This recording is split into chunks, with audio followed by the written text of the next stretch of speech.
Is it still worth ranking up your 4-star champions? Or should we be saving all of our resources for the 5 stars? I mean, the 5-star champions, they are the future of this game, right? Eh, what's up, guys? Brian Grant here of ContestChampion.com. And yes, it's true, the 5-star champions, they are the future of this game. But how far in the future are we talking here? That kind of determines, if it's still worth ranking up 4-star champions. And the short answer to this is yes. I say that it's definitely still worth ranking up your 4-star champions. We're not going to get, the amount of 5-star shards that we need to be able to grow, the roster that we want for a long time. Of course, if you, sell your soul to RNGesus, you can end up with some very powerful 5-star champions very quickly. But the odds are most of us are not going to be so lucky. So yes, if you get a 4-star Ultron Awakened, rank him up, even though Ultron is available in the 5-star Crystal now. The odds that you're going to pull a 5-star Ultron, very low. It's only going to get even harder as we continue on here, until we get more shards, that is, of course. So yeah, you're going to just want to rank up your 4-star champions if they're a good champion. It's the same rule that's always applied. If the 4-star champion is actually good, then sure, rank them up. I wouldn't stress it at all. The resources are not going to go to waste. The champion's still going to be useful. Even if you get a 5-star version of it, there's multiple modes in this game. You could have one for questing, one for alliance quest, wherever. So yes, I absolutely think that it's still beneficial to be ranking up your 4 stars, and I think that's going to be the case for a while. We'll have to revisit it every 3 months or so just to kind of assess the situation of the game. But I'd say for a while we're still going to be good to rank up our 4-star champions. Now you might be looking at my roster here and say, well, why invest in my 4 stars? I've got some good looking 5 stars here. And I would say to you, do you want to borrow my glasses? Like, a lot of these champions, they're really not so good. There's a few in here that, don't get me wrong, they're very powerful. Gwenpool, of course, very powerful. Star-Lord, if Star-Lord was awakened. Hawkeye, he's good as well. Maybe 1 or 2 others in there, but honestly, most of these champions, they're just not very good. And we've been holding 5-star champions to a different standard, and it's actually been a lower standard. You pull a champion like Storm out of the 5-star Crystal, and you're kind of happy because she was one of the better 5-star champions available. People were able to do Labyrinth of Legends with Storm before, right? But would you be happy if you pulled a 4-star Storm? Probably not that happy. I mean, if you didn't have her, if it's a new champion or first time duplicating her, yeah, you get to grow your roster, you get to complete your collection a little bit more. But what are you really doing with 4-star Storm these days? I mean, you could use her as a synergy, right? I'm not saying she's totally useless, right? She's still part of a good synergy team. But my point is, we've only been saying that a lot of these champions are good compared to their other absolutely trash counterparts. Like, every champion looks good next to Iron Patriot. You're just happy that you don't pull Iron Patriot. Winter Soldier, he got buffed a little bit, but I'm still not happy to pull him. I don't want to rank him up as a 4-star champion compared to all the other good skill champions in there. So yes, I'd say it is definitely still worth ranking up your 4-star champions as long as they are good champions. And even when the day comes when 5-star champions do take over and we're able to open up a 5-star crystal every week or something like that, because right now it's like once a month or something. Like it's maybe even less than that.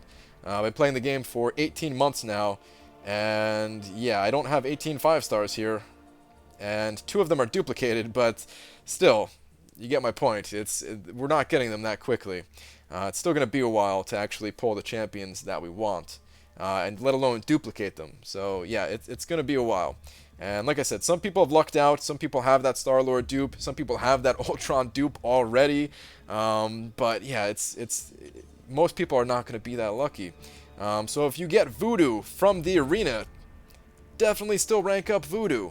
He's still going to be a good champion to rank up. What are the odds that you're going to get a 5-star Voodoo? A lot of people tried to get 5-star Voodoo and they struck out with the featured crystals. A lot of people are going to be hopeful and they're going to be, start to save shards when it comes closer to Voodoo's time to come in the basic crystal. And people are not going to get Voodoo.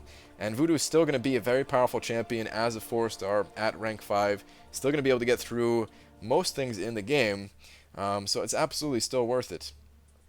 But like I was saying, even when it gets to the point where 5-star champions do take over completely, there are still arenas to use the 4-star champions in. And the basic arena is actually significantly easier to get all of the milestones in, to get these 150 units in, if you have high-level 4-star champions. To get all the milestones, which is, also just 150 units, of course the other stuff in there as well, out of the 4-star featured, it takes significantly more wins. It takes a lot more wins, takes a lot more effort just to get the same amount of units. Now, of course, the ranked rewards are a bit better, but they're not that much better. I mean, it's still worth it. It's still very worth it to play the basic arena. And in fact, if you could only play one or the other, then a lot of times I could argue that it might even be better just to play the basic arena. Yes, again, you're getting more shards here, but unless you put a lot of time into the featured arena, you're going to come out at the top 11 to 30% at best, which is 400 4-star shards and 200 5-star shards. And let's go ahead and take a look at the basic arena. And for this top 11 to 25%, you just have to go barely above the final milestone, and you're getting 500 4-star shards and 200 5-star shards. I don't know. To me, it makes a lot of sense to still be using your 4-star champions. Like I said, even once the 5-stars take over. And yes, once you do have a lot more 5-stars, it is going to take less time to get all the milestones in the featured compared to now. But it's still going to be, a lot quicker to pick up all the milestones in that basic arena, along with the new 4-star champions, which then you'll be opening up 4-star crystals, have a chance to duplicate that champion, pick up some more 5-star shards, and grow your 5-star roster much quicker that way. So absolutely still worth ranking up your 4-star champions. Now, of course, there are times where you definitely want to favor the 5-star champion, and I'll lay out a couple of examples. For example, if you have a 4 and 5-star Hawkeye and you wanted to take one of them up higher, just go with the 5-star, of course. In the long run, he's gonna take you further in the game. Don't hold out on ranking up your 4-star in hopes that you get the 5, but if you already have them, then yeah, rank up the 5-star, of course. You also have to consider prestige, and that the 5-star champions, they have a significant higher prestige, which is going to help you gain more rewards in Alliance Quest as well, and help you take up more champions to higher ranks in the long run. So yeah, if you have to make a sacrifice and rank up one or two of your 5-star champions, even if it's not the most favorable champion, then it still might be beneficial for you. I would say try to avoid taking up really bad champions to rank 4, because tier 2 alphas are still hard to come by. Even if the prestige is really good, at this point I don't think it's that important for the 5-stars unless you're going for the absolute top ranks possible and your entire alliance is in on ranking up garbage champions to get prestige. I don't think we're at that point yet. We're definitely there for 4-star champions. We've been there for a long time where taking up a 4-star champion just for prestige reasons is pretty important. But when it comes to the 5-stars, you're better off just leveling up a champion that you can use to get through Labyrinth, and then getting the extra prestige from that, and then having an additional rank up beyond that as well. But something else to consider when you're trying to decide if ranking up a 4-star champion is worth it for you, there are a lot of different types of characters, and I'm not talking about class types. I'm not talking about the 6 individual different class types, although those are important too. You definitely want strong champions for each of the class types. But what I mean is I've laid out some of the different types of champions here, and this is not even a complete list, but some of these are very important. So, for example, you definitely want a highly sustainable champion, which basically just means they have some kind of regeneration ability, such as Wolverine. And Wolverine, he's not going to be coming as the 5-star, but I'm just using him as an example. There could be, pick out any regeneration champ as a 5-star that you want.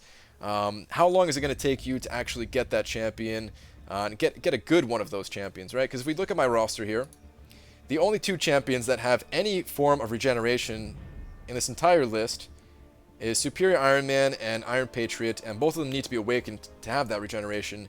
And both of them, I would say, their forms of regeneration is not that good. It's not that good. You have a 5-star champion, you think, oh, okay, I'll just take this guy into map 6 or something. You'll die before that regeneration kicks in. You'll get one shot once you drop down to 20% before it could even trigger that healing. So yeah, you have to consider that as well. That you can't necessarily fill these roles with the 5-star champions right away. You're going to need a power locking or power drain and power lock champion. Of course, a lot of people do have 5-star magic. A lot of people lucked out and got 5-star magic, but yeah, I don't have magic, and a lot of people are missing magic too. So you're going to have to rely on the 4-star counterparts for that.